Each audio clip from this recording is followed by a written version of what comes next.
Hi there.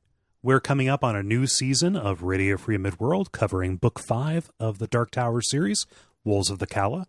If you are following along and you have not begun reading it yet, consider going to Duckfeed.tv/tipjar and using the Amazon links we provide there. We get a cut of whatever you buy, the proceeds, I mean, and that goes toward helping us pay the bills over here. Once again, that is Duckfeed.tv/tipjar. Thank you.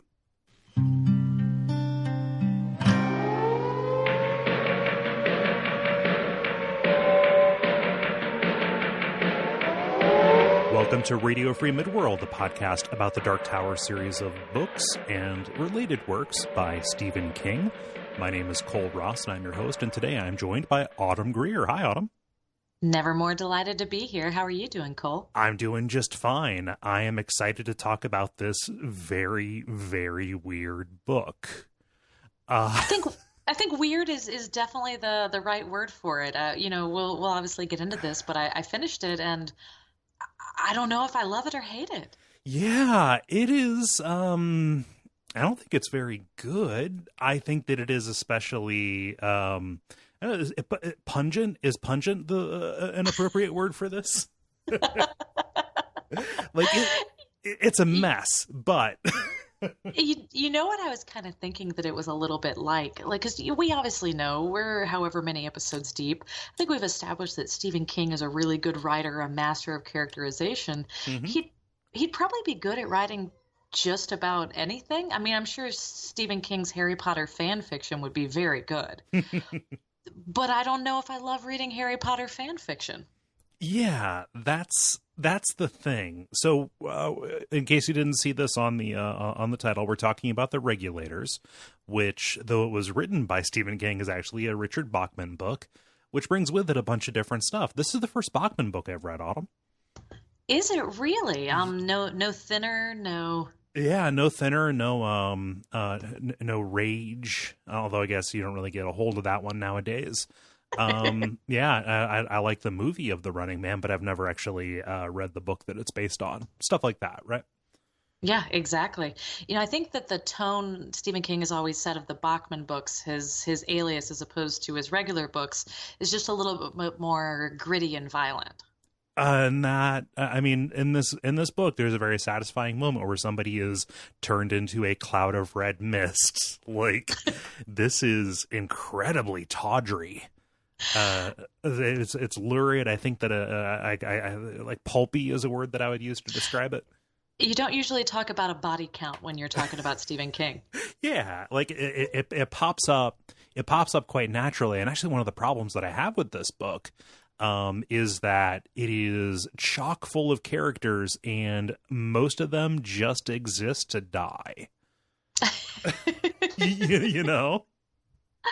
I can't tell if the book suffered or was better. I don't know. We ended up really enjoying Desperation. You and I talked about that on a previous podcast. And this book, well, I guess it shares more than just a little bit in common with Desperation. Yeah. It's really tough for me to tell. I mean, when you see the same characters, again, in almost a fan fiction type of way in a completely different universe, It's hard to tell. Again, like I don't know what Stephen King's version of Harry Potter would be, but I imagine it would just be, they spent a lot of time in Hogsmeade, the little village with the ominous school up on the hill, Maybe there's some Ripper-style murders in Diagon Alley. Oh, exactly. And there's some townspeople, some slice of life. We'll see that they're real fucked up. Yeah. Oh, yeah. What's hiding behind those picket fences? So we mentioned this in the same breath as Desperation, because this book is a twinner to it. So in the fiction of Bachman's life, again, Richard Bachman does not exist. He was a pseudonym, so Stephen King could write more books and write different kind of books. This is actually a manuscript that was unearthed after Bachman died. Like, his wife found it in a chest. I think that it was this, and then Blaze is the other Bachman book that came out well after this one did. It's kind of the ultimate in fan service. Like, what fun for Stephen King to write the intro to this last Bachman book. I mean, his pen name's wife remarried. That is so funny. After his death. I mean, it's... Oh, Well, yeah, it's funny. He's playing some games, and he's doing some like alternate universe style stuff too, because this mirrors Desperation in lots of ways. Lots of characters show up nominally again. Some of them are pretty much the same, right? Like this Johnny Marinville is here again, but like, what if he took a different path? Tack is still the villain of the story, the demon, etc. But yeah, I don't know that I would have ever said this before, but the book that opens with the monster cop shooting people and putting them on hooks is far more contemplative than this. Like the the fact that Desperation is this kind of poignant meditation on faith, in a lot of ways, like makes this really, I mean, this makes it look like what it is, which is a ditched screenplay for Sam Peckinpah. You had brought that to my attention. I didn't really know that about the background of this. Have you seen these Sam Peckinpah movies or The Wild Bunch? And that's about it. Like, I know his reputation as like, oh yeah, like super gory, super pulpy Western kind of stuff. Yeah. Yeah, but that's just about it. And like this makes sense because also in a lot of ways this is, a major factor in this is basically what if the violence from media, especially children's media, bled out into the real world? Like what if a demon from another place latched onto that for information and used it to enact his fantasy to feed, right? Oh yeah, and feed he does. Yeah. So have you seen Peckinpah films? I had not. I tried to do a little bit of Wikipedia looking beforehand, and I mean, obviously, I made sure to listen to Warren G's Regulators at least once. Oh, of course. Just in case it came up. Constantly. Warren G and Nate Dogg, one of the best choruses in hip hop. I love it so much. Agree. At least that I know of. I don't listen to a lot, but that song has a good reputation for a reason. So why are we talking about this on a Dark Tower, on a Dark Tower podcast? So even though Tack returns, he is mostly the same. Actually, he is still kind of this demonic presence that doesn't really have that much of a physical form, but he is a beast from the Toadash darkness. From the Prim when it receded, kind of similar to. Even the demons and oracles that we find in the Gunslinger. Progression-wise, is this our first time really seeing twinners, seeing two people exist in different universes? I'm trying to think. I mean, I have not read, I keep wanting to say Bleak House, but that's Charles Dickens, right? Yeah. Black House, or the Talisman? Which one is... I think Black House is the one that is more explicitly tower related. I think Talisman was a little bit of like an accident where they linked it in and then they went full hog with Black House. I have not read either, but I've read synopses and preparing for the show. Yeah, and I would presume one day we'll get to those, but I think this is the first time we've kind of seen that two universes can exist with sort of the same people and all the puzzle. I mean, the way everything stacks up. The Jenga tower is completely rearranged. Yes. Yeah. So this is definitely, I think, the first major appearance of that idea. Obviously, King has used similar kind of, similar ideas, similar stories, character archetypes and things. Like there's a comparison between Bobby Garfield and Shimi Ruiz. Like I think that is an explicit connection that's made. Gotcha. Yeah.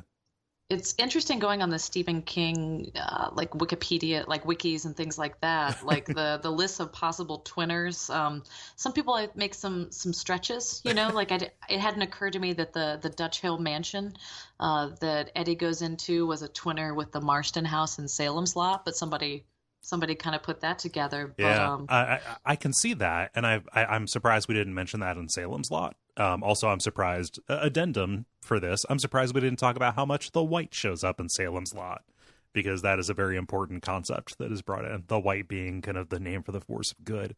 Okay, no, just delete it off of the feed. Let's re-record it right now. We'll pretend this never happened. Yes. To your point, though, I drew a little bit of that comparison as well, but the Dutch Hill Mansion is mostly compared with what is it, the house on Nygaard Street in It. Okay. Yeah. Specifically, like down to the wallpaper with the dancing elves. Mm-hmm. Yeah. Wow. Yeah, that wiki page for Twinners is very funny because it's like four confirmed Twinners and then just a big space for every single fan theory. Yeah. You know, it's funny reading this book because I feel like the other characters were really well drawn in Desperation, and then the villain in this one, I think, you know, we saw that Talk was kind of cruel and monstrous, but we saw him through the prism of other characters. Mm-hmm. Man, Tak is petty. Oh my God. It makes so much sense that he is just both living in a child's body and then also just reveling in all of the trappings of childhood. Like, did you get a real like Twilight Zone, the It's a Good Life kind of vibe from this? Oh, absolutely. Yeah. Like, we all have to be nice to the good boy. You do everything right, little David Tak. Yeah. Like, yeah, no, Tak is man, those scenes with Seth and Audrey and you know and Tak riding shotgun, I guess, are some really upsetting snippets of fiction, actually. Absolutely. Yeah. The other tower connection, and we haven't run into this a lot yet. This is kind of like the vampires. So this book prominently features the idea that psychically powerful or gifted people can create a space that they can retreat to. This factors heavily into Susanna's story in the final 3 books, specifically the idea of a Dogen, this place where she goes to kind of regulate her pregnancy. Like, we know she's pregnant, and also, you know, keep track of what's going on inside. This is, as far as I know, the first time where that really pops up, and it's not just a metaphor. Like, it is actually a physical place where they travel to. Mm-hmm. Yeah. So just so we get that out there. And I should have probably run this final note by you on the structure, but The Regulators is a very strangely paced book in that it takes place over the course of a single afternoon, but it intersperses with diary entries and kind of publication snippets and things like that. It does a lot of back and forth. Rather than following it everywhere it goes, I want to get the opening action of this and then just tell the story of what happened with Seth and Tak before we go to the conclusion. Does that sound like a good idea? Absolutely. You know, for anyone that does actually read either the book or the e-publication version, the Kindle version or something like that, Mm-hmm. they do a good job with the epistolary format of using different fonts, handwritten fonts, drawings, and everything. It's in a way that you know, we saw like in old Stephen King books like Carrie and things like that, him playing with formats, but it's cool seeing the different fonts being used. It really helps with the tone. Yeah. And even if you do something like listen to the audiobook version, which is what I ended up doing, go and try and find scans, especially of the pictures, because it includes Seth's kind of crayon drawings. And because of the queasy way this because of the queasy way this book, you know, messes around with reality and makes a kid's imagination come to life, that actually like helps you fill out the details of what's being described. In, like, you know, it says a lot about the violence in this that you just accidentally called it a game, like it was a hex crank scenario. Yeah. Well, like at one point they say, you know, like, oh, Seth has created himself the ultimate video game. It's not just a video game; it's VR. You know, Yeah. and again, it's a look at violence in media in a very real way. Yeah, I think that slip wasn't just because I do game podcasts most of the time. I think that there is definitely we are talking about a different kind of, you know, possibly more disposable thing that is still affecting, right? Yeah. Yeah. Absolutely. Any other generalized thoughts, things that I missed, or things you want to lay out before we start kind of talking about what happens in the story? No, I guess the last thing. No, I guess the last thing might be these books were originally released with original artwork on the outside. Oh yeah. Yeah. Desperation and the Regulators had kind of correlating book covers, right? That when they were put together made this one long, crazy panorama, if I'm not mistaken. Yeah. Also look up scans of that, because it's real interesting, because you can see, you know, even though they are very different stories, you can see the way that they merge in between them. Like at the very edges, you can see a little bit of the world that the other book is, you know, drawing into, right? Yep. Yeah. It was very cool. Thank you for thank you for reminding me of that, because like there's a bunch of stuff about the release of this that is really gimmicky, right? I if I'm not mistaken, I was looking at some scans on like Google Books of the complete Stephen King universe. He went into some depth on this that I didn't like. He released a bunch of publicity materials that are like coordinated with it. I mean, they sold. I guess at one point they sold the 2 books in a shrink wrap set with a keep you up all night book light. I mean, there was some kind of cheesy promotional stuff that went along with this. Yeah. And again, it seems to fit with this. I don't know how well it fits with Desperation. It'll sound like I'm standing for Desperation right now, but like holding these two next to each other, one is definitely way more to my taste. Oh, yeah. Absolutely. Yeah.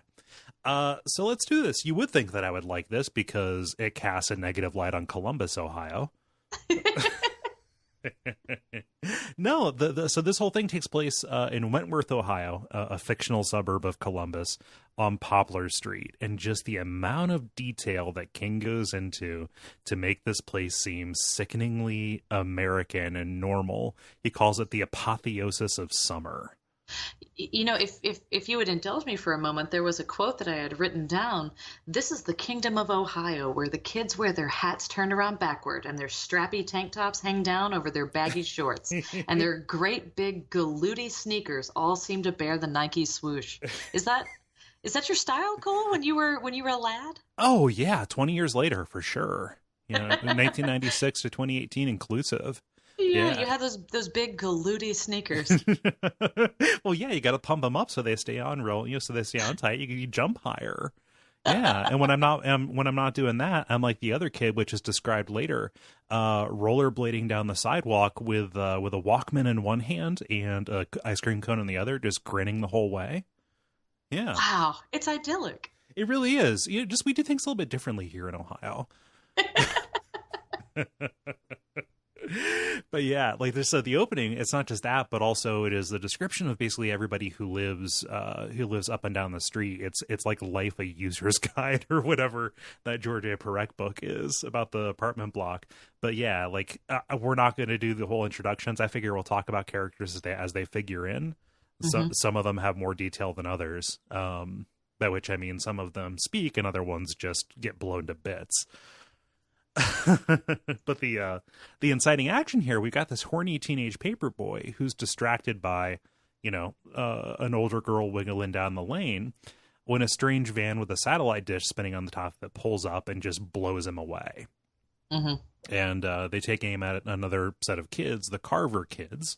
Ralph, this time not being the dad, but being the exceptionally shitty brother. Oh, this kid's a dirtbag. I hate him. What does his mom see in him? I guess when it's your own, but just the way he tortures his sister. If anyone ever asked me, because I was an only child, and if I understand correctly, you have one brother, Cole, correct? I have an older brother and I have a younger half sister. Okay. A lot of damn Ross kids. But I'm going to point people to this scene when people are like, don't you regret not growing up with a sibling? Don't you regret being an only child, Autumn? I'm going to point them to this little scene with this little pisshand. Yeah. I hate him. You never had to share the chocolate and nobody gave you shit for buying the magazine with Ethan Hawke on the cover. Didn't he say in the notes at the beginning that when he wrote this, it was originally Rob Lowe and he changed it to Ethan Hawke because he thought it was a younger, more modern reference? I believe so. And that is very strange how, like, if it was Rob Lowe, I never would have batted an eye. But Ethan Hawke stands out as like, oh yeah, this is definitely the mid-90s. It's kind of funny too because Rob Lowe ended up being in the Stan miniseries. So I mean, King obviously thinks he's a hottie. This was after. Oh yeah, I suppose you're right. He would have written that before the Stan miniseries. Okay, sorry, I got confused there. Yeah. Yes. So you'll have biographical details about this that I don't have because I didn't get that forward in my in the audiobook version. Ah, okay. Well, just so everybody knows, this was originally Rob Lowe, but he decided to skew it a little younger. Oh yeah, got to aim for the kids. Yeah, and I guess Justin Bieber wasn't out yet because he was No. probably like 2 years old when this came out. So In 1996. Yeah, he probably was about 2 years old. I don't know. I lose a decade. So he was either 2 years old or -8 years old. somewhere in there. Somewhere. But instead of shooting the Carver kids, this mysterious, shooter inside the van takes out the neighborhood dog, unfortunately. Not like the one dog they all share. It's just a beloved dog that, was around. It's a good dog. I mean, the dog was just living its life. Yeah, they're all good. I mean, if you're a good dog and you see a kid drop a paper because he got shot, you want to go pick up that paper. Yeah, you want to help out. Now I'm sad. That is. But the shots ring out. Like everybody, like people heard thunder coming in, and there's just a bunch of confusion about whether or not this is a lightning crash coming down or if it's gunshots. And something about these vans and about the gunfire and everything is that it is all way bigger and louder and flashier than it actually would be, right? Like we have Johnny Marinville, who at one point remarks on the gunfire saying it was never like this in Vietnam. Like this is what it would have been like at Ypres or the Somme. Like this is these guns are artillery cannons. Yeah, he's heard real gunfire in the context of war, and he's like, this just doesn't make sense. Right. So something is going on that we'll explain once we pull the veil back on the mystery. But everybody runs inside. We've got Johnny Marinville, kind of our secondary protagonist in this after Seth. He tries calling for help, and he hears a mouth-breathing little kid reciting this filthy limerick, like itty bitty baby Schmitty got caught biting mommy's titty or something like that. Yeah. Yeah.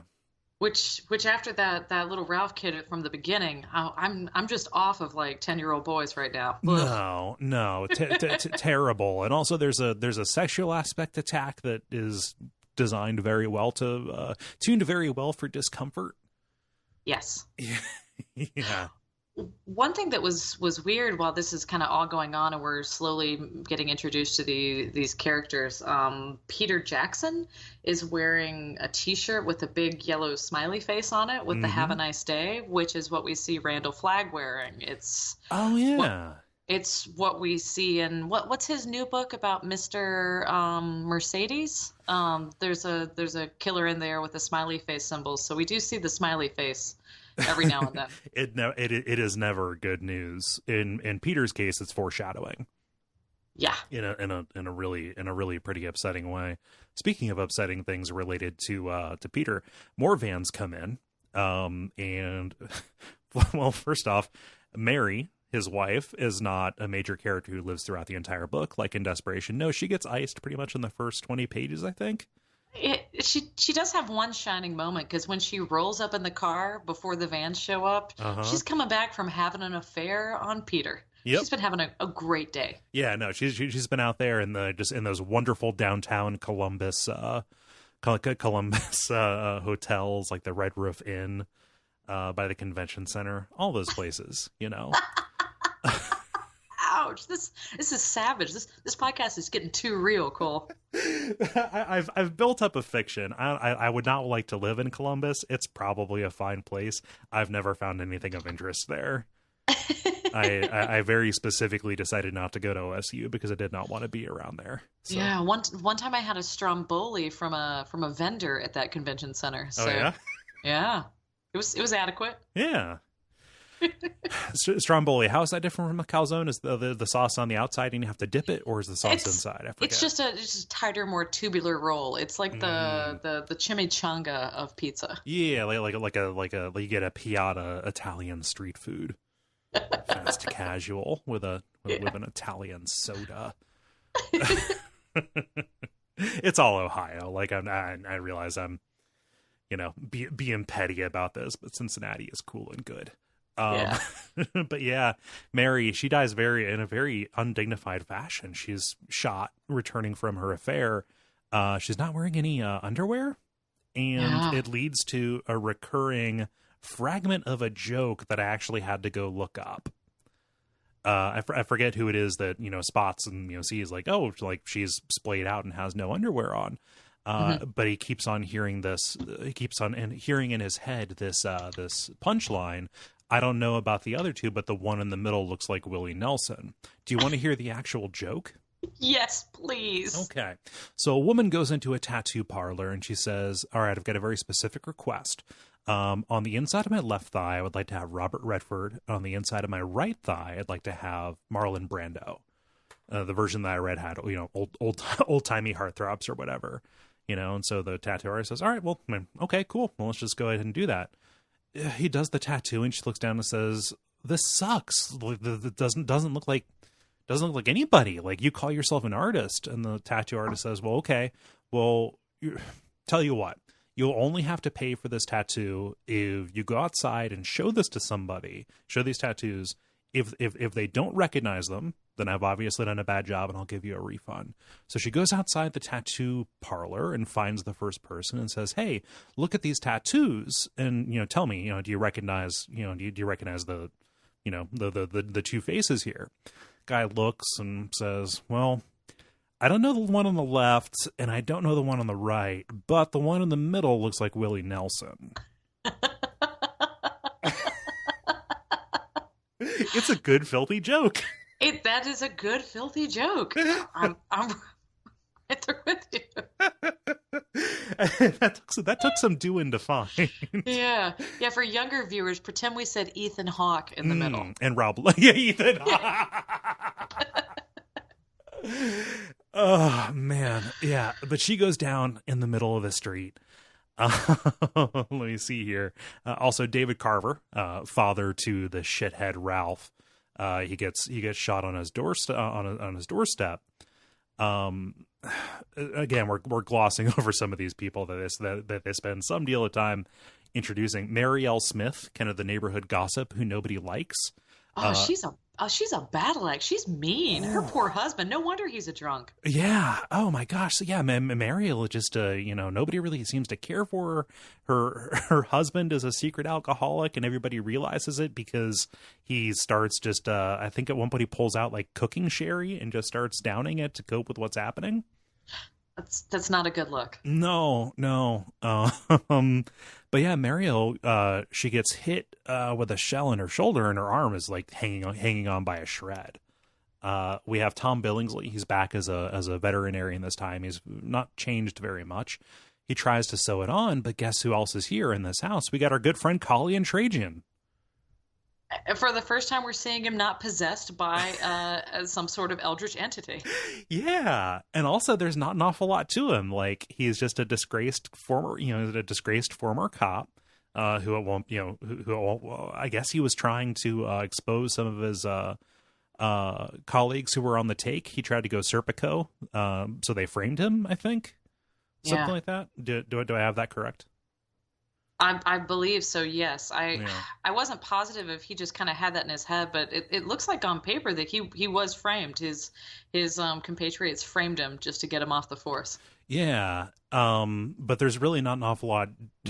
There's not an awful lot that differentiates him, except for the fact that everybody just kind of keeps their distance because he's a bit of a loner, and also just everybody thinks he's creepy. Additionally, when all this started, he was half naked and shaving, so he spends the whole first part of the story covered in shaving cream on his face.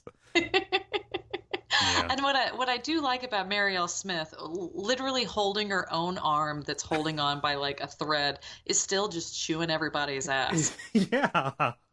And like during the struggle, like, and Trajan's trying to keep her, like just like, hey, she gets so agitated that her arm falls off entirely. Yeah, I think they put it in the refrigerator. Something like that. And the vet, he tries to sew her back up, but she dies. Obviously, he's like, yeah, she needed a trauma ward. She didn't need a retired veterinarian with shaky hands. Yeah. We're talking about this. Is this a comedy, Autumn? It's presented comically. I mean, he doesn't go into much details on the grossness. Like he's not descriptive about this. He's just literally saying her arm is hanging on by a thread, which I think the intent is to be a little bit almost comedic. Yeah. Like a caricature almost. Yeah, so like if Desperation is the shadow over Innsmouth, then this is Herbert West Reanimator. Like if we're doing a Lovecraft comparison. Yeah. So arm is off. Gary, he's in the sherry. And also Pie Carver, Ellie Carver, this time she's the mom, you know, she's Ralph, the mom to the horrible Ralph Carver. She she steps outside to take a look. The regulators blow her eyes out, and this is the first really, really gory kill in this. Yeah. Like, she is fully aware she's still alive, but it just like one moment she sees and the next she doesn't. And she's kind of, when it happens, because she's got the two children, and it's been apparent to us that that little monster Ralphie is the favorite. She doesn't favor her older girl daughter, and she's actually so worried about her young, sweet, good boy that she abandons her daughter to go try to run to Ralphie and gets clipped. Yep. Down she goes. Ellie is sketched pretty well, I think, because she has this obsession with Hummel figurines.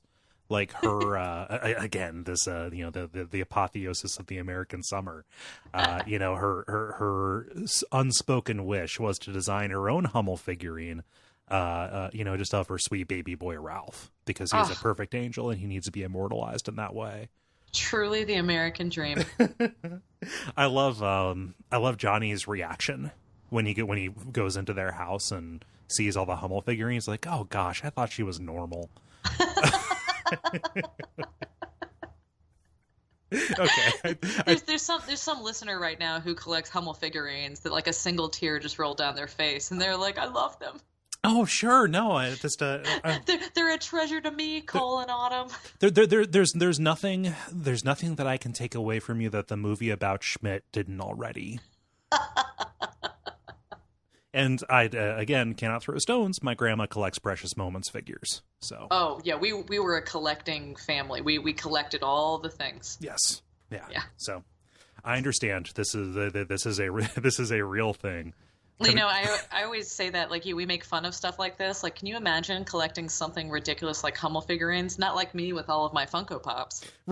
Yeah, that's completely different, because this one's Michonne from Walking Dead.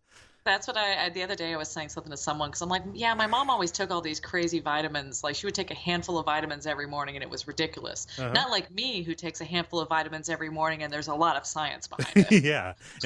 See, the thing was the same thing. See, those were a bunch of pills that she was taking, but mine are gummy. Because I'm an adult. Exactly. God, can you imagine?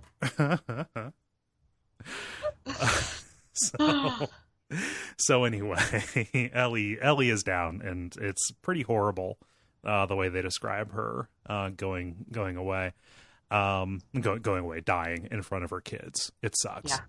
Yeah. Johnny Marinville is once again kind of an unexpected hero. He is, except this time he's far more likable. Yeah, I did notice that he found a way. For anybody that listened to the Desperation podcast, he did mention. I wrote the line down right here. Johnny Marinville, who had once won the National Book Award, he had to mention that. He did. So you could basically see like the two of them as different paths of the same guy. So in Desperation, he continued his career despite the fact that it ruined his marriage, and despite the fact that he was kind of driven into addiction, as a way to cope with his time in Vietnam. In The Regulators, he looked at all that, and in talking with his ex-wife, she mentioned kind of this children's story idea that he came up with, and said, like you need to get away from home, you need to not be you. And so he settled down in suburban Columbus and makes a healthy living, basically off of the royalties of this like detective kitty. What I like in both of them is that Johnny Marinville is a bit of an artist kind of screw up, and his ex-wife in both of these is the one that sets him on the straight and narrow and says, you're really good at this, write this book, and he ends up being financially successful from both of these. It's just an interesting little twinner note. Yeah, oh certainly. I just if I had to pick which Johnny to be, it would be this one. Like this seems far more satisfying. If I was given the choice, a choice of Johnnies. I feel like in goofing on some of this stuff, we skimmed over the fact that these vans that people have been shot from, these vans are not cool. These vans look stupid. Their paint is garish. They're like banana colored, bright blue colored. Like they have you had mentioned those little dishes on the top, which reminds me so much of the Wastelands. Those weird machines with their thinking caps. Yeah. Yeah, no, these are gaudy. Like, nobody recognizes any of this. In fact, the only kind of antecedent to this is, we see a little newspaper clipping of a drive-by shooting from a similar circumstance out west in Nevada. But yeah, like these people like look inside and they can't see inside the kind of cockpits of the vans either. Like, and when they get a glimpse of one guy, like there's nothing where his face should be. And all of this is kind of revealed, a layer of complications. Peter Jackson, he goes out to basically get his wife's body, and he sees that the vans, these garish vans that look like big toys, they're not real. Like, he can see through them; they're like projections.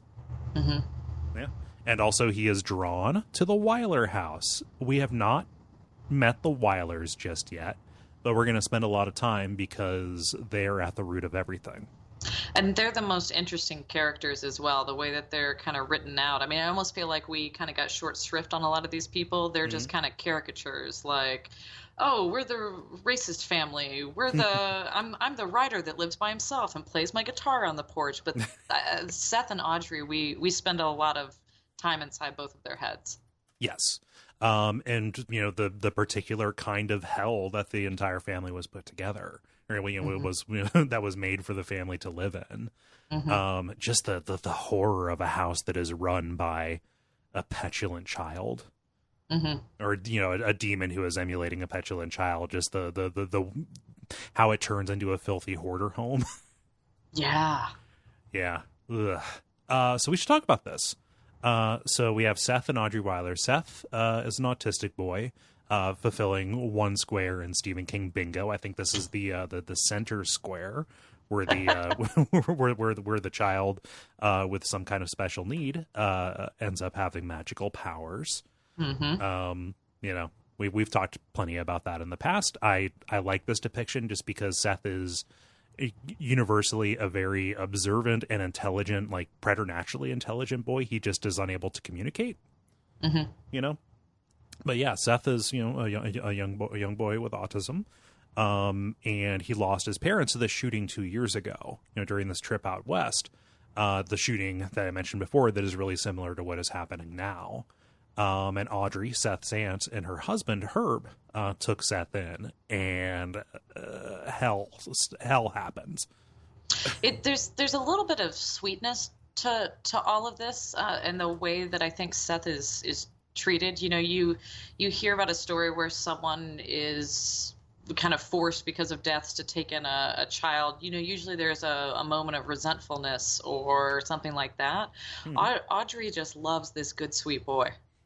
Certainly. I like that quite a bit as well, because even though she acknowledges that there are challenges, she loves Seth, knows that there is a core of sweetness, understands that the problem is just that he is unable to communicate, and just is very invested in learning how to meet his needs and properly take care of him. The only problem is kind of this passenger that Seth has with him. Which doesn't come out at first. I mean, at first when she and her husband take in Seth, I mean, it's kind of idyllic. Yeah. Like they're getting adjusted. Seth has all of his toys. They're, just basically feeling him out and learning how they can make their life together. Right. And Seth is a big fan of one series of toys in particular. Yep. Motocops 2020. What do you think that Motocops 2020 is a cipher for? Is there an analogous cartoon property or something that you can think of where they would have vehicles? I mean, it's kind of like a futuristic A-Team almost, isn't it? Yeah. So at the end, that final letter, I think, implies that it's this is Motocops is the Takuro Spirit or the Nozzle version of G.I. Joe. Okay. Is the idea. Okay. That, like, G.I. Joe does not exist in this, but boy, oh boy, Motocops. Motocops is G.I. Joe and Power Rangers all wrapped up into one. It's very futuristic because it's called Motocops 2020, but I mean it's almost 2020. And I know. where's my motorized car where I get to shoot people? Where's that? The things are going to get really weird in the next 2 years. Yeah, but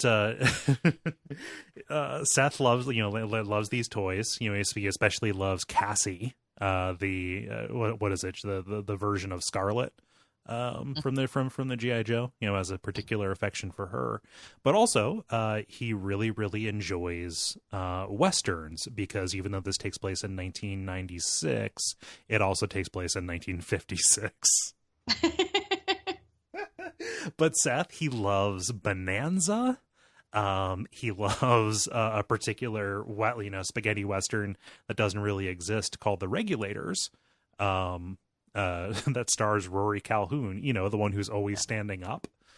Be just like if your grandpa was also really into Teenage Mutant Ninja Turtles. How do you know he wasn't? Yeah. Fair. That's fair. Yeah. But he like any kid will do.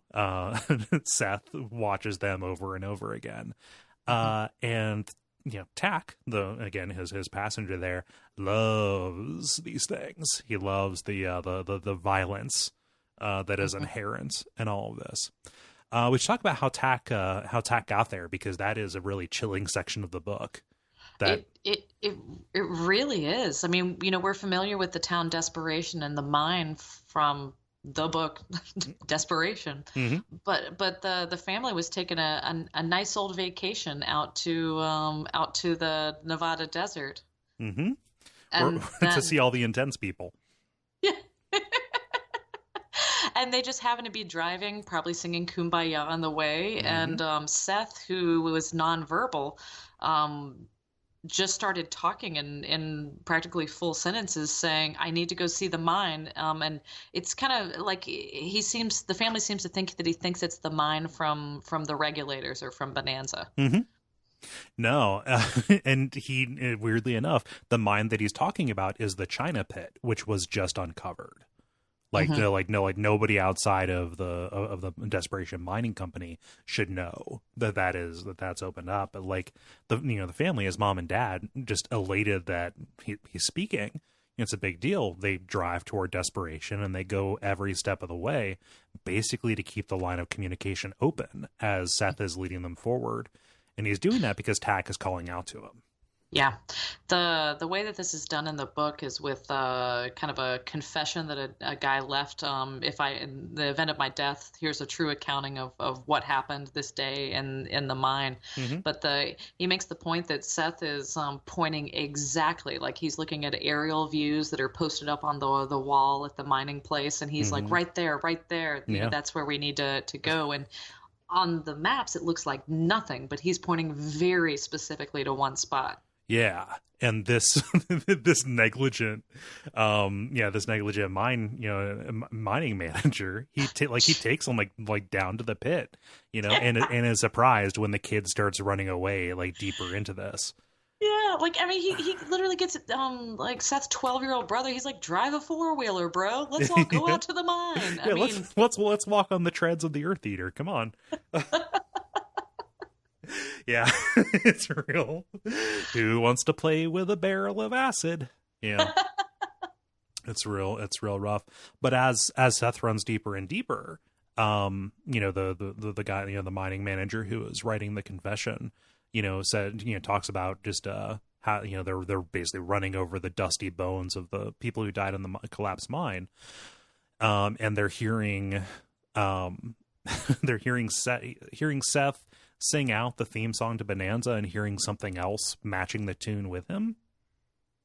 Spooky. As they go deeper into it, there are two voices here, and also describing, at the very, at the center of the China Pit, this kind of red presence, that kind of manifests as these floating embers, and this is when Tack hopped aboard. Yeah. Poor little Seth. Man, he's such a good kid. Yeah. Yeah, but Audrey and Herb take him back. The shooting happened shortly afterward, and I think the mine director, he even says like, "Oh, Seth lives a charmed life." It is it is ridiculous how he managed to survive what by all appearances was a ridiculously terrible shooting, but it was Tack manifesting this and sucking them into their little. So I want to read that book. I want to read about the reality bubble that Tack sucked them into. Give me a prequel. Give me a prequel short story. Yeah. Because it says he lives a charmed life. But they goes and lives with Audrey and Herb, and Tack is fueled by Seth's love of Westerns and G.I. Joes, and basically is causing emotional pain to Audrey and Herb. There's some gross moments. We had mentioned Cassie. Is it Cassie Stiles? Something like that. Yeah. The redheaded heroine. Yeah. Tack. I mean, the age that Seth isn't at an age to really have the capacity or for romantic or sexual love. Mm-hmm. But I mean, Tack is a being that thrives on these type of things, and Tack has a full disconnect with what he wants to do, which is experience sex probably in Seth's body. But I mean that's not feasible. Right. So he's poor Audrey's husband, poor Herb. Yeah. Well, he tries to possess Herb to do with Audrey what he wants to, and the process of this, by trying to jump into somebody's mind who is not Seth's, basically Herb's head explodes in the process. Like his eyes bulge out. Like there just is not, I'm going to say there's not enough room, and that's going to sound like I'm saying like, oh, because Seth is special needs, there's some kind of like, oh, like there's extra space. That's not the way that it's portrayed, but that is unfortunately the way that it comes out when you try to describe it. The only way that Seth can stay, or that Tack can stay in Seth, is because Seth has these psychic gifts. That's the only way that it's feasible, and Tack is not able to possess another human that we know of at this time in this way. Right. So, he attempts to possess Herb, but Herb, is not a suitable host, and so his head explodes in the process.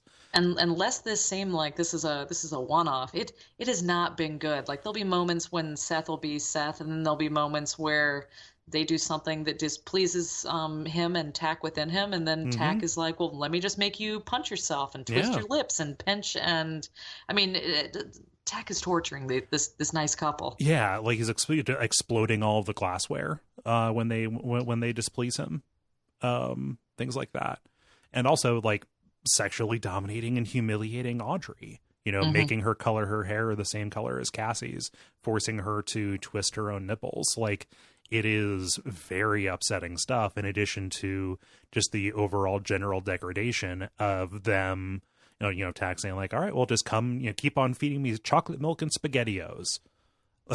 Like it is hell. Like at one point they take a pamphlet from the religious neighbors who live, off to the side of them, and say like, oh, well, welcome to hell. And Herb just circles it, saying like, welcome to hell. Like they had to communicate by writing and scribbling on paper because Seth lacked the capability to read, and so that was the only way they could keep things under the radar for a little bit. This was not a great decision on the religious neighbors to drop by the house. No. It turned out the religious neighbor comes over with his son to spread the word, and I guess the son pops back in later, and he steals one of Seth's Motocop vans, and he doesn't steal just any of them. He steals Cassie's Dream Cruiser. That was a miss, bro. Ooh, you fucked up. Yeah. And this results in Tack/Seth torturing this family until they move out. Yeah, I mean it's really done well. Stephen King does a good job with the creepiness. Seth coming back with wet feet, and they're like, "Well, that's weird." And then the neighbors have basically like all the tires have been slit on their van, or all these bad things have been happening to them. And the description of Audrey soon develops the ability to tell like, okay, is it Seth driving or Tack driving? Because like when Tack is driving, his eyes go dark. Like there's no real expression. There's nothing in his in his voice that belies, any kind of feeling or sensation really. And like he goose steps around, like, just like a really stiff legged, like he's unaccustomed to moving when Tack is driving. Ugh. Creepy kids, Autumn. But lest we be stuck as the reader with going into too much detail, luckily Audrey has a special place she can go. Yeah, Seth has given her Audrey's place. Found a very pleasant memory of a resort that she went to called, where do I have this here? The Mohonk, right? The Mohonk something? Yes, yeah. It's a resort called Mohonk where she spent, just a really nice, I think it was like her honeymoon or something like that. Yeah, or it was some vacation maybe after college, but it was just some innocent, nice time. And she's there with one of her girlfriends. They're drinking wine. They're listening to jams. Mm-hmm. And definitely no one has exploded her husband's head and taken control of her body and home. Right. And so whenever this abuse starts up, she literally escapes, into this refuge that Seth has created. But it is not, entirely without Tack. There's the Tack phone in this. It's a red toy phone that Tack can speak to her through. Like it's really bad. The Tack phone reminds me a lot of a different type of communication system that we'll see in Song of Susanna, the 6th book. Yeah. Which one specifically? I know there's the intercom and the Dogan, but I guess that's what I'm thinking of is the intercom and the Dogan and how you can ramp up and down the pain while pushing the buttons. Something about the Tack phone really reminds me of that. Oh yeah, like this is a lot of this. King got inspiration from Bachman for the way the psychic controls happen in the final trilogy. Because I think what's interesting about the Tack phone is it can interact with the real world even though it's in her mind, and I guess that's specifically what reminds me of book 6. Yeah, it can reach out. Yeah. So this incident right now, this has been bubbling up for 2 years. It started out fine and then slowly got worse. What's happening right now happened after Tack, I guess, had Seth kill a homeless drifter in this kind of green space, behind Poplar Street, basically between the blocks. This green belt is what it is. Yeah. And by directly killing somebody, Tack is able to absorb a whole bunch of power.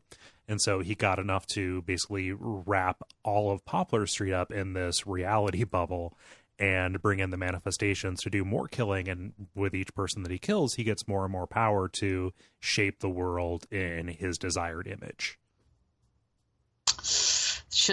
It'd probably be a whole different story if he hadn't figured out that killing people and taking their essence made him more powerful. Yeah, this is far more efficient than just torturing this one woman. Just be a really low budget ad for Chef Boyardee SpaghettiOs and chocolate milk, The least appetizing. Yeah, feed the bad little boy in your life the vitamins that his body needs. Yeah, all the sodium and corn syrup that he needs. Yeah. But these, the people doing the shooting, the vans or the motocops vans, and the people doing the shooting are kind of a combination of the Regulators from his favorite Western and the motocops themselves. Like his whole fantasy is around this, a little bit of a children's media kind of gimmick of the good guys and the bad guys teaming up, Yeah. And so they're teaming up to go kill all of the nice people on Poplar Street. We possibly neglected to mention earlier when we were discussing the dietary habits. Tack does have one. I don't know if you would call it a weakness, but it's a weakness. It's kryptonite. Yeah, he's got one proclivity that you would think would actually make him have a whole different diet. Yes, you think that he would want to get just a little bit more. Just a little bit more predictable, because Tack cannot stand being in Seth's body when he is pooping. Yeah. The way he describes it, he says like, "Oh, throwing up, it's easy because it's quick," but just the feeling of just tension and sliding, like he describes it in this like, and you think about it, yeah, it's kind of gross. I would not think that a demon who revels in so much of this. So much of this just kind of like really juvenile media would just look at pooping and say, "Oh man, I can't be around that." Ugh. Or the one that we saw in Desperation where he was like, well, let's all kill and eat each other, but Yeah. nobody go number two. Gross. That is a crime against man. That is over the line, Yeah, is what it is. Yeah, the cannibalism, great. Ugh. Yeah, but Seth and Audrey. So Seth is able to speak to Audrey over his phone, perfectly clearly, which is, good for Audrey because they formulate a plan. Audrey laces his chocolate milk with laxative. I think Johnny later on says like the fact that a regular summer camp prank could disable this timeless demon is absurd, and it is, but it works. So the kind of the fever dream subsides whenever Seth is taken to go drop his underoos. Whew. So all of that is backstory, and now we can talk about what is happening on Poplar Street. We had Peter Jackson. He was ensnared by Tack, and Tack has been feeding off of him more and more, and his mind is ruined. The camera pan over to Peter sitting in the chair with his, wearing his "Have a nice day" smiley face t-shirt and just his big vacant grin. Just as they're, basically the lights are on, but nobody's home. Yeah. But Tack says, hey, go out to the Greenbelt to meet my friend, which is the homeless person that Tack had killed. Everybody else decides to mount this expedition into the Greenbelt as well, figuring they can get off of the street. The survivors are off in two different groups. The two expeditions. So Steve, who is like Steve from Desperation, except more hippie-ish and less heavy metal roadie-ish. We neglected to mention we even see Cynthia from Rose Madder and Desperation. Cynthia is criminally underused here. Absolutely. They mentioned at some point that she's kind of cool. She's got the two-tone hair, but Yeah. I also probably would have used her a little bit more. She is cool, and we know she's scrappy. Yeah, she's a great character. Like I loved her in Rose Madder. She was great in Desperation. Like her and Steve as viewpoint characters. Especially effective. It just, she's here, but she doesn't do an awful lot aside from just kind of like buddy up with Steve a little bit. Mm-hmm. Hey, Steve even has that yellow Ryder truck. Yes, he does. It's our old friend. Yeah, he's swinging through from New York, But yeah, Steve and Collie go out in one group, and then two twins, Jim and Dave. They're kind of like teenagers. Their mom, Cammie, is really reluctant to send them out, but Johnny says, "Hey, you need somebody to go with me, so saddle up." The fact that they were not communicating with each other, these two groups, leads solely to tragedy. But we need to talk about the world. We need to talk about what they see when they look outside. How awesome is this, Autumn? Oh yeah, they're trying to get out of their neighborhood, and their neighborhood is not really their neighborhood anymore. No, and just the way this is described. So it's all done like in a very fragmentary kind of way, just done through observations that the characters make. Like, oh, that bike rack, well, that's a hitching post now. Oh, the Hobart house, like, was that always, kind of a Southwestern hacienda, like an adobe kind of thing? Like, very slowly, this is being made into like a television version of what a Western town would be. Yeah, and it's not a good one. I mean, it looks like if I tried to draw a bicycle right now, I'd probably have the bike chain attached to the seat and the handlebars somehow. I mean, like it's not good. Yeah. This is genuinely clever too, because everybody is noticing like it's kind of like this, but kind of not, because Tack's basis for all of this is through Seth's perception. Like just okay, like what if you tasked a kid with creating a world? Well, they would draw it, and they would draw it poorly because they are children, right? So there are these cacti around, but they're all blobby. Like there are mountains off in the distance, but they're they're not like hills, rolling with like trees on them or anything. They're just straight up like triangles sticking out of the horizon. Yeah. The ground is dusty, but it's kind of the it has the color of like pencil graphite. Yeah. And you'd imagine, I mean, we're seeing some other issues with the coyote, but I mean, these are all almost like little kid drawings. Like, the the coyote wouldn't have genitals or an anus. Like it would just, it would just have a mouth. Yeah, and it would have like weird proportions. You have that buzzard that had like one wing is longer than the other, and its wings are impossibly small, and like it kind of got confused between a buzzard, a vulture, and a bald eagle. Like, this is really cool. Just like all of these things from a kid's point of view, poorly rendered through the power of this demon. You know, this actually might be a feature, not a bug, because perhaps, you know, Tack would prefer not to have these things be able to go to the bathroom. This is true. Like, it disgusts him. Yeah, I don't want my fantasy manifestations to be, you know, deucing out everywhere. Blah. No, not if you have the option. Yeah. You just want them, I guess, to eventually just explode after they eat enough. Oh, that would be ideal. Yeah. Maybe just sweat it out. But yeah, just the landscape that is around them is described in just enough detail to be really, like, queasy is the word that I would use for it. Like, just everything is infirm. Like the cacti, they like jut out. Like the arms of the cactus are just going all over the place. Like, it is a genuine hazard as people are trying to walk through them. And everyone's kind of baffled by what they're seeing. I mean, this is dangerous too. I mean, like the coyotes coming at them. I mean, it's not just a drawing. I mean, there's very real dangers. Yeah. Oh, and the coyote also, is it the coyote or the mountain lion? I made a note of this, but I can't remember now. I think the mountain lion. The mountain lion has human hands, and anytime you have an animal that has just like one part of their body that is human, just the idea of like a dog with human teeth really messes me up. Oh, yeah, no, it was the coyote. You're right. The mountain lion was the one that was the scariest, but the coyote was the one with the creepy little baby hands. Yeah, because, you know, you're not going to draw a paw, but you know what hands look like. How different could they be? It's like cartoons, how they did the wrong number of fingers just because it looked better in animation. This coyote has all the fingers. Yeah. Maybe more. You know, for opening up cans of SpaghettiOs for Seth later on. He's planning ahead, you know? Like just a cool dog butler. I want one of those very badly. Yeah, so these two groups, they encounter each other, and one of them, Jim, just fires because none of them are ready for this, accidentally shooting Trajan in the head. And I think Kali, he finishes himself off by like jumping onto a cactus to end his misery, something like that. Yeah.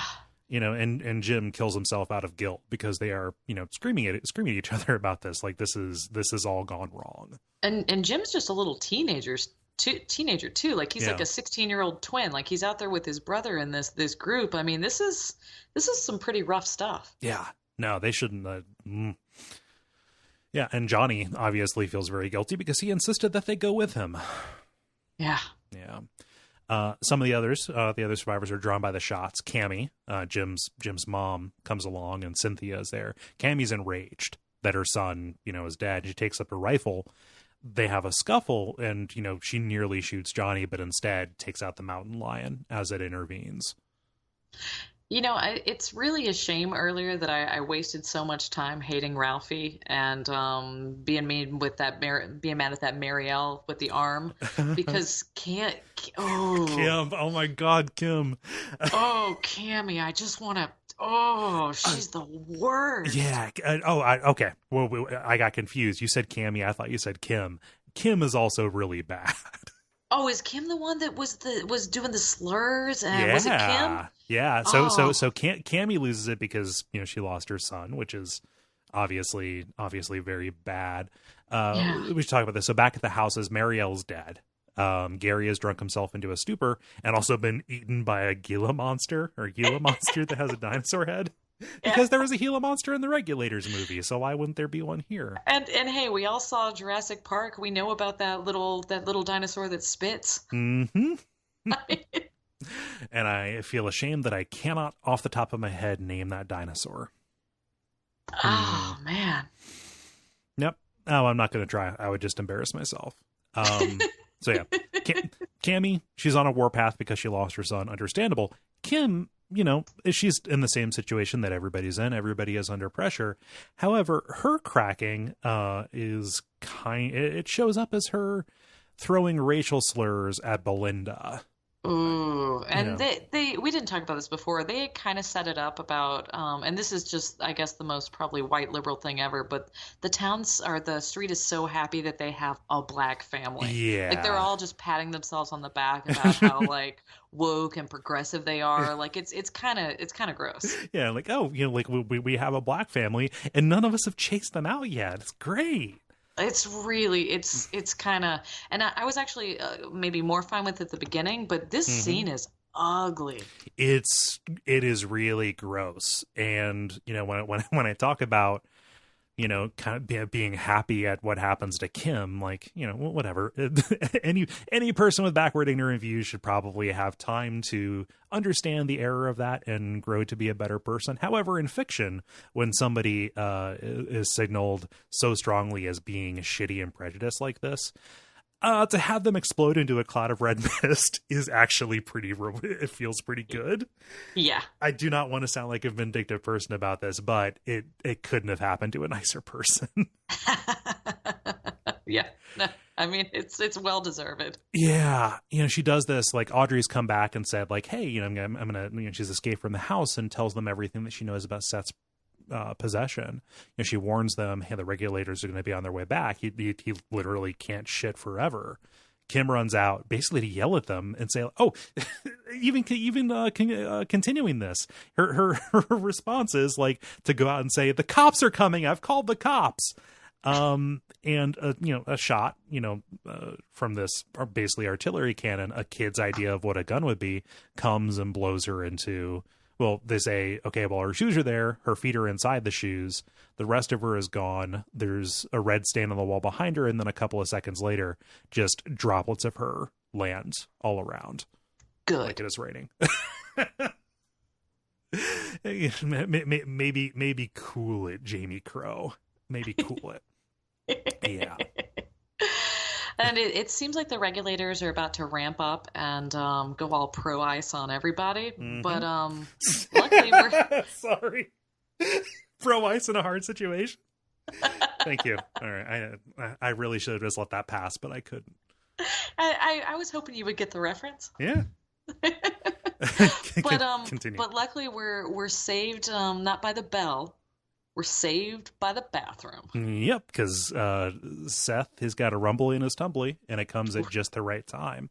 Yeah, those laxatives are kicking in right after. I mean, again, we were just a hair's breadth away from Kim not being turned into red mist. Yeah, it perfectly timed, actually. Yeah. So, sensing their opportunity, Audrey and Johnny go into the Weiler house to deal with this. They rush in to find Seth, who has gone into his own kind of internal private place, Seth's place. And he's actually like using levers to shut his body down, basically, to shut down his emotions. And there's this power struggle as Tack is trying to, work his way back in, but Tack is underestimating exactly how strong he is.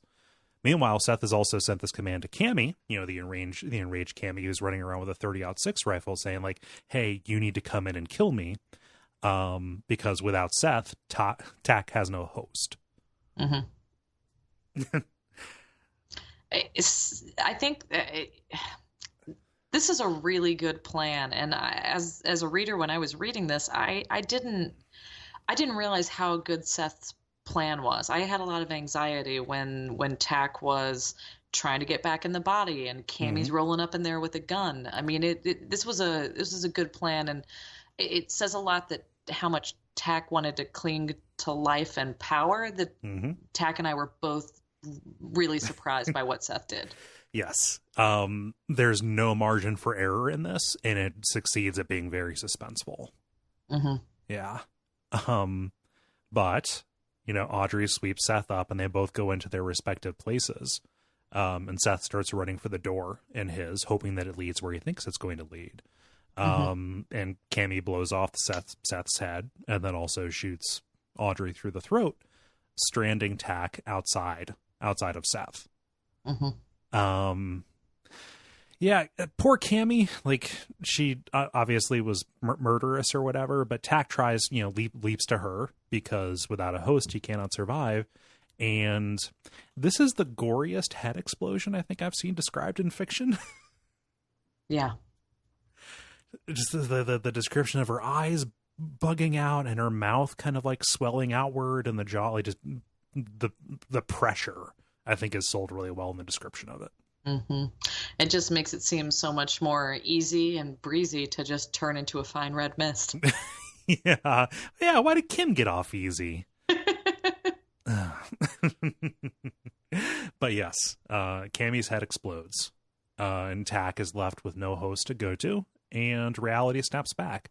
The bubble is popped. All of the houses are not so much back to normal, but, they're no longer Western. They're, blown apart and burning and things like that, but the police are showing up. Very little time has passed. I think it's like 3 minutes is what Steve observes, something like that. Yeah. I would not want to be explaining what went down here to the cops. Like, there are like 6 dead people. Yeah. There's whatever the hell this red mist is on everything. I don't know what that is. Yeah. Did somebody leave some juice out? Yeah, exactly. Yeah. Somebody get some food coloring into the sprinkler. Yep, that classic prank. Yeah. No, Johnny. We're left with his point of view on this. Saying like, actually, the less we talk, the easier things are going to be for us. They're eventually going to find an excuse for this. Maybe they'll arrest somebody, maybe they won't. But, yeah. They're left with that. Yeah. They look up and they see a cloud that looks like a cowboy on a horse above Columbus, above scenic downtown Columbus. But even that dissipates. Which is kind of interesting that we see that, like a ghost rider in the sky, because at the end of Desperation, didn't we see a dust cloud that made like a coyote and then dissipated? Mm-hmm. Yeah. I forgot about that detail, but you were absolutely right. Yeah, it's nice that we had kind of 2 endings once Tack is defeated, but that were specific and relevant. We had dust twinners. Yeah.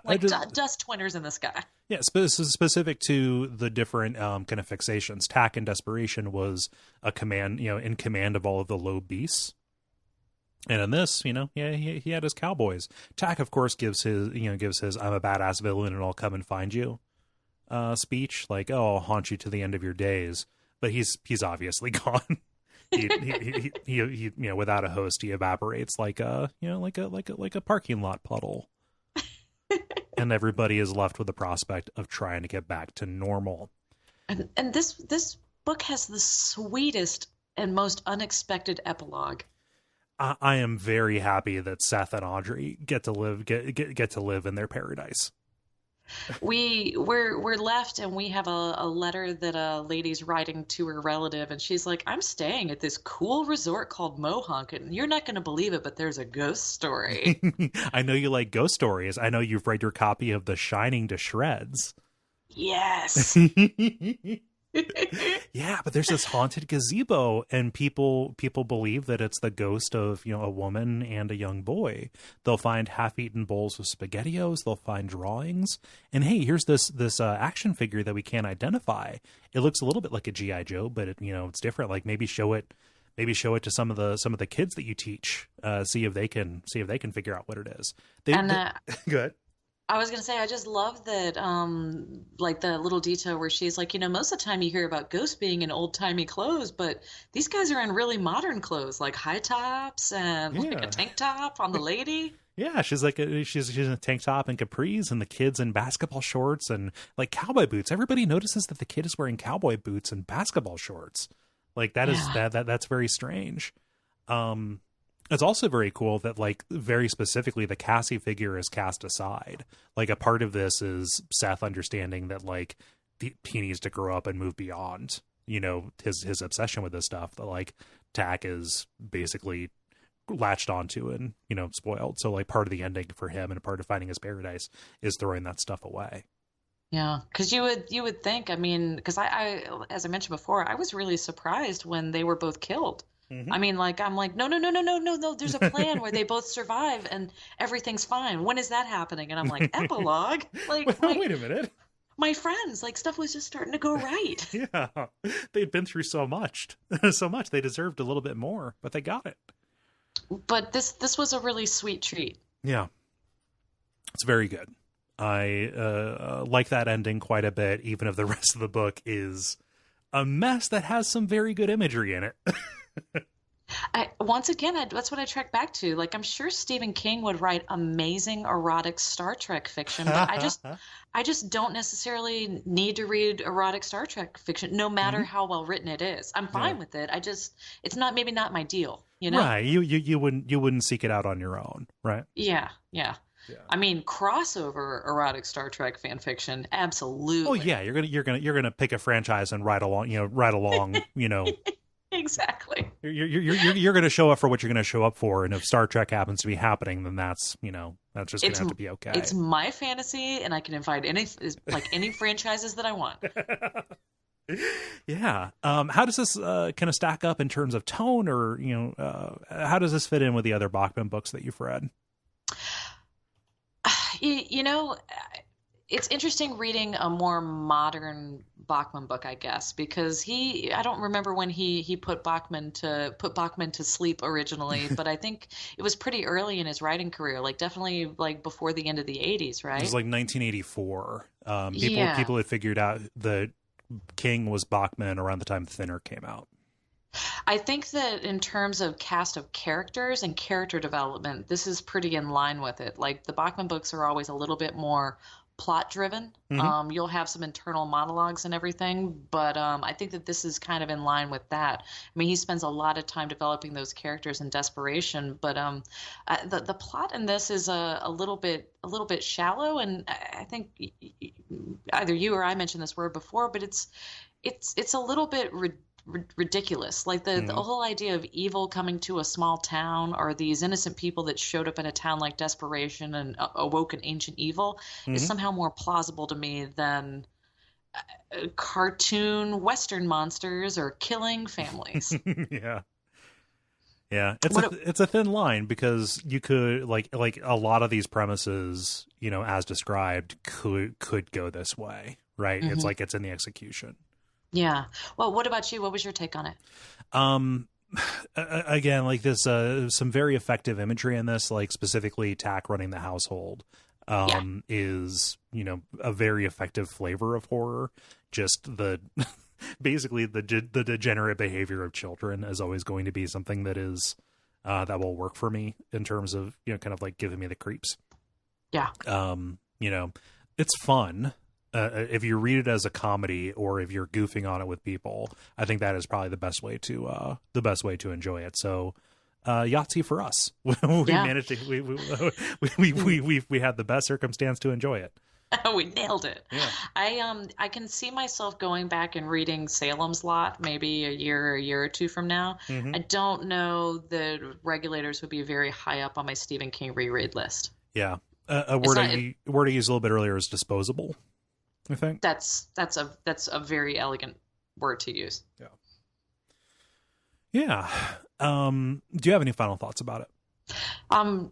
No, I'm really glad that I think it was laid out perfectly, the order that you have these in, doing Desperation. I was trying to decide which I'd like to read first, and I think definitely Desperation first. I cannot wait for Wolves of the Calla. Same. I've started my reread already. The Western tie-in and everything. This is gonna be a fun book to listen to. I think. I can't wait to hear everybody talk about it. Same. Yeah. Oh, we're about to meet Andy. I hate Andy so much. Oh. Well, thank you, Autumn, for hopping on here to talk about the Regulators. This has been a lot of fun. Where can people find you online? You can find me on Twitter at Mrs. Greer. That's at MISSUS Greer. I was also recently on a podcast called The Big Tune with two very cool guys from New Zealand, where we discussed Young Thug's magnum opus, Barter 6, his mixtape there. So you can check that out online. Oh, nice. Yeah. You're going to need to, I need to find that so I can include a link to it. Absolutely. Yeah. And if you're listening, you know where to find us here. If you're hearing this the day it comes out, it is not out just yet. But if you're listening to this on the regular feed, go and check out Duckfeed.tv/store to find the new Duck Bundle. Last year we did a a charity bundle of shows from the network that contained like one episode of each show, went to three great causes. We did it again this year, the Radio Free Midworld. It is me and Evan Thorne. We're talking about 1922. Autumn, have you seen 1922? I have not. It's on my Netflix to watch list, and I don't know. I get a glass of wine in me, and I want to watch something cheerful, which it doesn't look from the preview like it's it's no Wet Hot American Summer. No, it's one of the most dismal things I've ever seen, but it is also very good. Oh, I can't wait. Yeah. But yeah, there's also lots of other good stuff. If you are a fan of the Greers, Jeremy, as always, has an episode of Days of Future Cast that he did with Gary about the X-Men anime. My understanding is they hated it. Yeah. But yeah, all of that's Duckfeed.tv/store, goes to support three great causes. You can find all of the description there. We're super excited about it. Otherwise, Duckfeed.tv, leave us a rating or review on Apple Podcasts if you can. And especially with a new season coming up, be sure to tell your friends if you like podcasts or Stephen King or Dark Tower, or hopefully all three. Cool. Well, I think that is just about everything. Thanks again, Autumn. We'll be back in 2 weeks with the beginning of Wolves of the Calla. And until then, long days and pleasant nights.